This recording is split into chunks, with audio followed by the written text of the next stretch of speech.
Students, today we are going to have the discussion on applications of op-amp, and we are going to study these various applications. The first one is op-amp as inverting amplifier. Second is non-inverting amplifier. Third is op-amp as voltage follower. The fourth one is op-amp as adder and op-amp as subtractor. Fifth is op-amp as integrator. Sixth is op-amp as differentiator. So these applications we are going to study one after another. The first one happens to be the inverting amplifier. So this is the inverting amplifier, and the circuit diagram you'll have to draw in this way. You'll have to put the symbol of your op-amp, and op-amp is going to have the feedback used over here. The output is connected back to input. Some portion of output is connected back to input. That is why the gain that you mark here, you mark it as AF. I have not done, please do it. Mark AF inside here. And the op-amp, as you know, it has got two terminals. The upper terminal is inverting terminal marked with minus sign. Please mark, I have not done. And the bottom terminal is a non-inverting terminal. It should be marked with plus sign. Because after doing a lot, because of our aim is to concentrate on the concept, sometimes we may leave when it is understood to everyone. But when you are going to write in exams, they are very particular of these markings. Okay. And op-amp has got two inputs and one output. And a feedback is used. That's why resistor is connected between the output terminal and the inverting terminal. And since it is a inverting terminal, input is fed to the inverting terminal.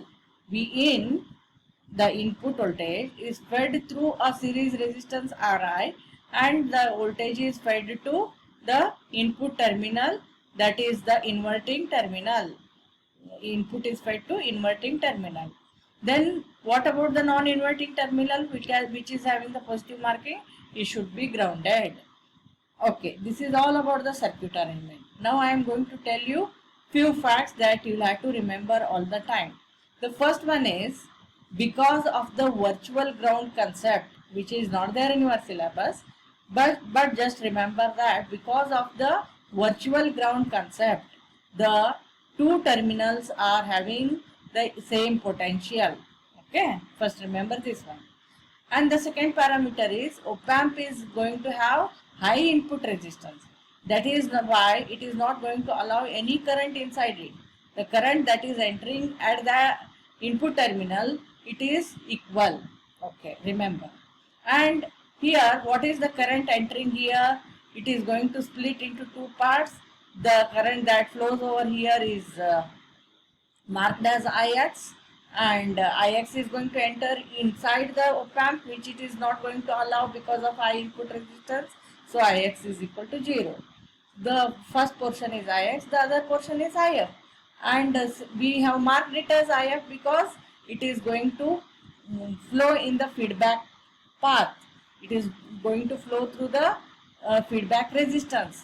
This is If. Okay. So this is all about the circuit arrangement and various parameters you have to remember. Now we want to derive what is AF equal to.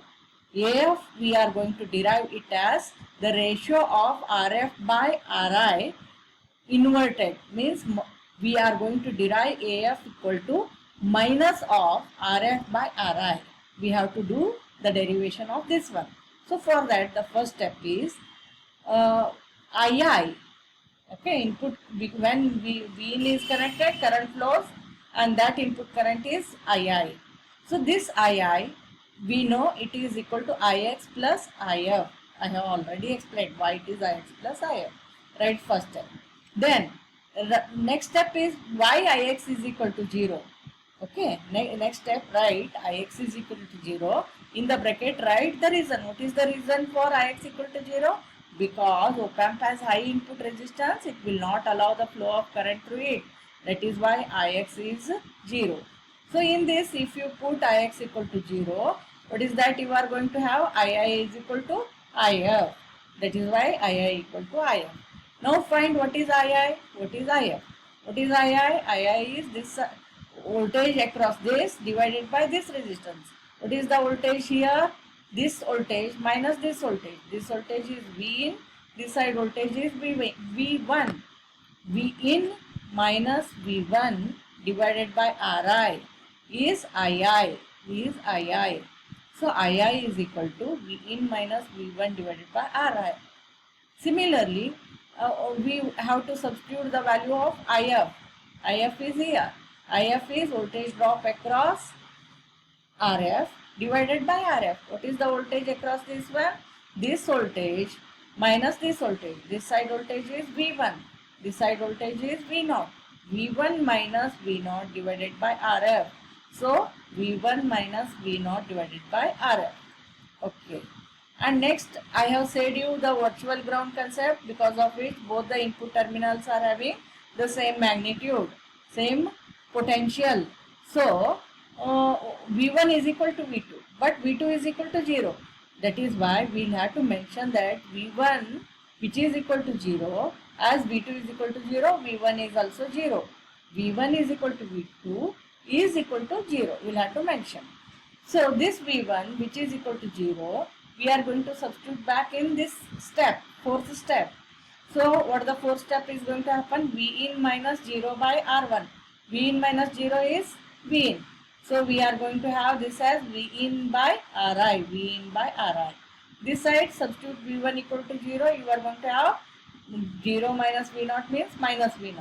So, RHS is minus V0 divided by RF. Minus V0 divided by RF.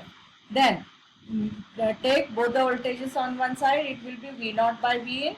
And the resistances on the other side is going to happen minus RF by R1. The same is written in the next step.